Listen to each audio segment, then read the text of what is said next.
Sebanyak 45 hotel, restoran, dan jasa catering bersaing menjadi yang terbaik pada lomba kuliner dalam Festival Mustika Rasa yang digelar Pemkot Semarang di kawasan Kota Lama.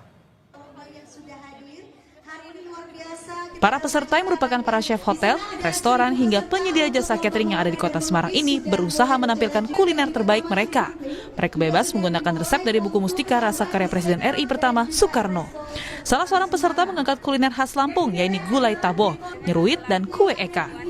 Pemilihan makanan khas Lampung untuk lomba karena memiliki makna mendalam setiap kulinernya. Sementara gulai taboh khas Lampung Barat yang merupakan masyarakat pesisir sehingga berisi seafood dan biasanya juga disajikan untuk Raja Lampung, sedangkan kue eka biasanya dimakan sebagai penutup kulineran Lampung. Nah, kue engkak sendiri ini biasanya untuk dessertnya orang Lampung. Kalau nyeruit, ini ciri khas kami biasanya untuk makan keluarga besar bersama. Nah, jadi memiliki arti kebersamaan dan kesederhanaan. Dan untuk rasanya sendiri, rasanya pedas, asam, segar. Karena memang semuanya produk dari fresh. Ikannya sendiri bisa ikan bakar atau ikan digoreng juga. Jadi pelengkapnya nanti sayur-sayuran. Peserta lain dari Jakarta juga ada yang membuat asinan Betawi dan semur daging kentang khas Betawi. Ada juga selendang mayang sebagai penutup. Buku Mustika Rasa dinilai sebagai warisan resep kuliner seluruh Nusantara, sehingga mereka mengambil resep dari buku karya sang proklamator. Kita mengenang Bung Karno ya, jadi membuat buku yang menjadi kitab nih. Sebenarnya itu adalah warisan. Jadi resep-resep Nusantara itu ada di dalam satu buku itu. Mustika Rasa itu menampilkan dari makanan Nusantara. Nah, dari Astonin Pandanaran ke bagian makanan DKI. Nah, kita masak khas Betawi tentunya ya.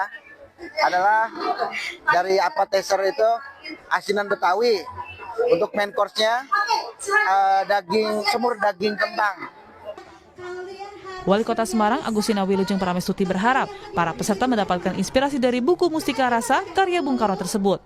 Gelaran ini juga sebagai pembuktian bahwa kuliner Indonesia tidak kalah dan bisa menjadi sajian skala internasional.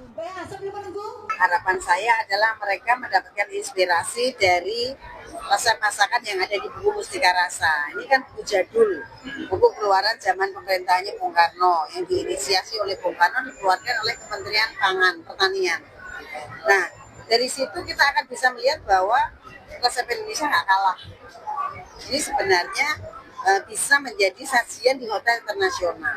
Dengan memperkenalkan resep ini kepada para chef di hotel berbintang 5, berarti kita sama dengan mengatakan, Pak Chef ya, you bisa dong nasionalismenya ini bangkit dengan memamerkan ini ke dapur-dapur, kemudian ke meja makan.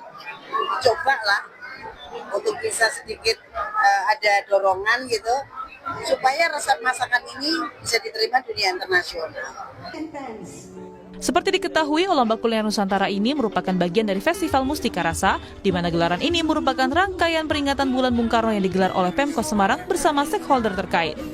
Prahayuda Febrianto, Kompas TV Semarang, Jawa Tengah.